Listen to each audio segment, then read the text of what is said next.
Fani Asyira dan dua teman aku Renata. dan aku Kanaya.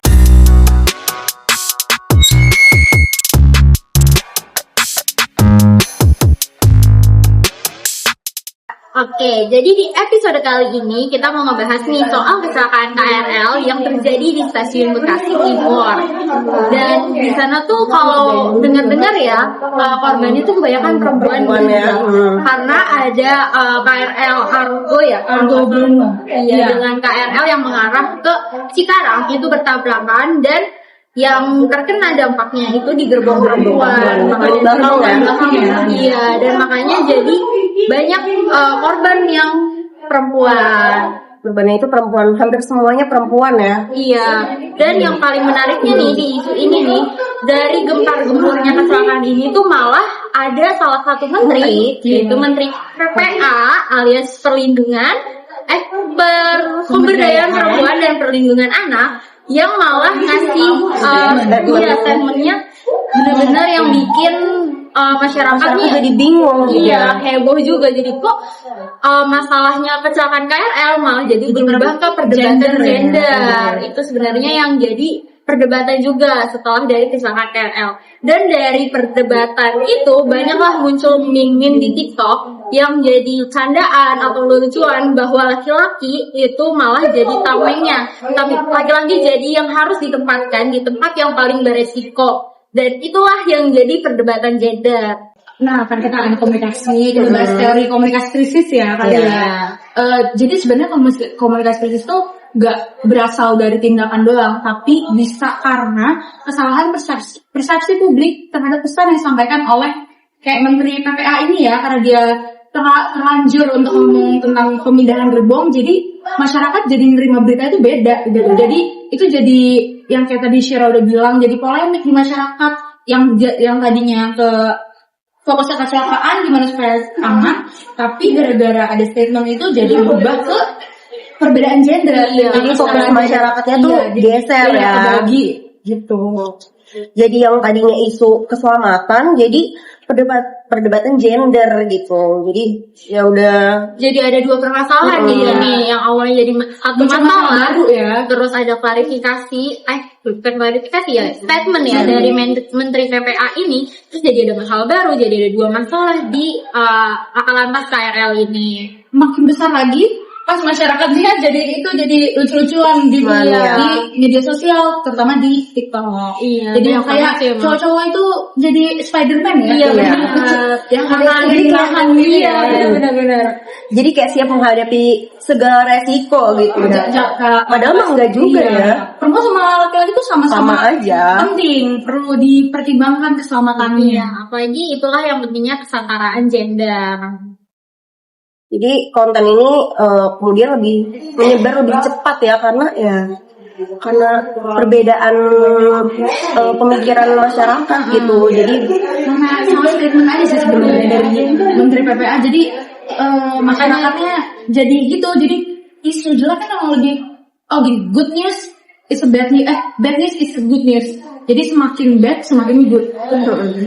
Makinlah jadi perbincangan, jadi makin digoreng-goreng sama masyarakat. Jadi udah pecah aja di masyarakat jadinya. Oke, jadi tuh juga setelah banyaknya konten-konten viral yang di TikTok itu yang meledek-ledek gitu, jokes, meme, itulah yang jadinya juga menuai kritik ke Menteri PPA ini. Akhirnya Menteri PPA ini memberikan klarifikasi nih bahwa usulan tersebut tuh dimaksud untuk sebenarnya nggak mengorbankan laki-laki atau membedakan nilai keselamatan antara laki-laki dan perempuan, tapi ya memang sepertinya cara omongannya aja, cara komunikasinya itu yang kayak gitu. Mungkin karena ini kali ya, karena apa namanya digencet sama dari atasan, jadi ngomongnya belum begitu menurut aku ya, ngomongnya nggak begitu bijak di publik, ngomongnya kayak gitu. Karena lagi panas-panasnya juga. Lebih baik no komen daripada harus menimbulkan masalah baru, karena kan pemerintah juga harus fokus ke menyelesaikan masalah kecelakaan kereta dulu nih. Nah kalau kayak gini kan jadinya ada dua masalah yang tadi kita sebut selalu ya, jadi ada dua masalah yang berbeda. Iya. Ya makanya langkah klarifikasi itu sebenarnya yang paling penting ya di saat ada krisis-krisis seperti ini, kayak harusnya kecepatan respon itu jadi salah satu faktor untuk mencegah berkembangnya kesalahpahaman itu.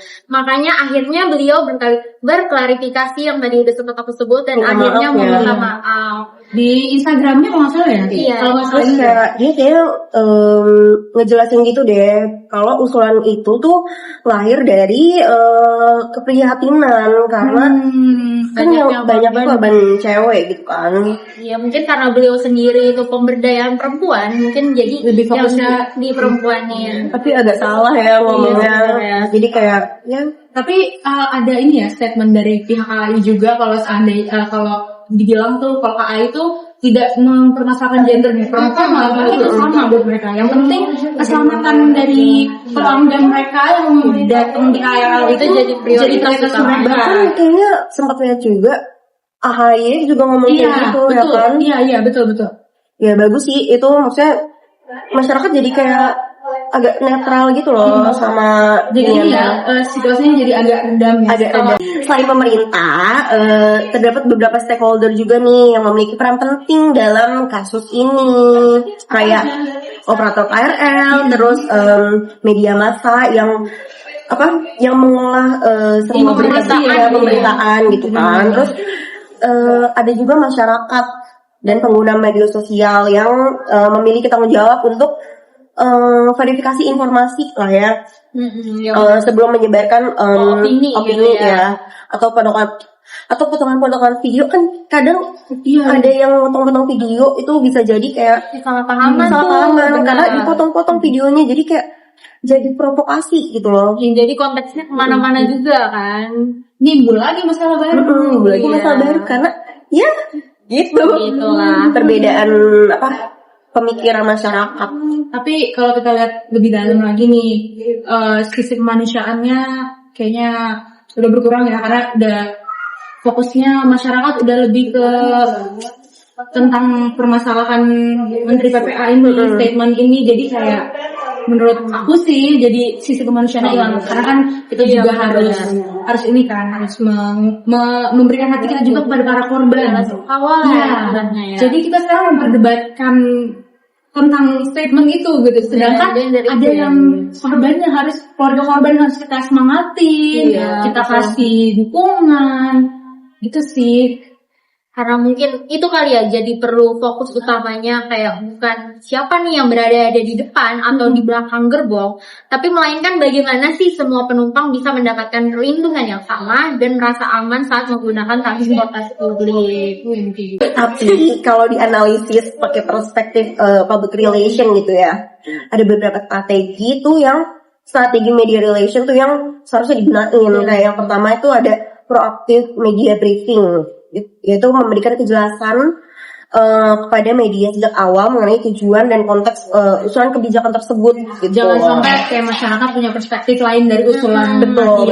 Jadi ya harus jangan sampai ambigu ya masyarakat mengambil pesannya. Ya harus menyusun kalimat dengan baik-baik ya, biar kayak nggak ada yang salah persepsi. Betul. Terus ada juga kayak media monitoring dan social listening, yaitu memantau respon publik di media sosial sehingga kesalahpahaman dapat segera diidentifikasi. Jadi kok jangan sampai itu kejadian krisis lagi ya. Cepat teratasi ya kalau ada yang hoax gitu.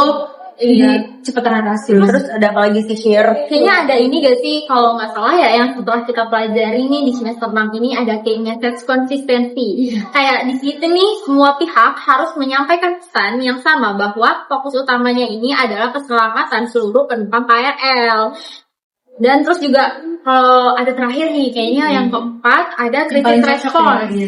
Crisis response communication yang melakukan klarifikasi cepat, transparan dan juga empati. Nah, itulah yang harus sebenarnya perlu dipelajari oleh Menteri PPPA ya. Strategi media relation yang paling cocok itu di strategi yang empati nih, crisis response communication, untuk melakukan klarifikasi cepat, transparan dan juga empati terhadap korban, bukannya malah mengorbankan salah satu pihak lagi. Betul.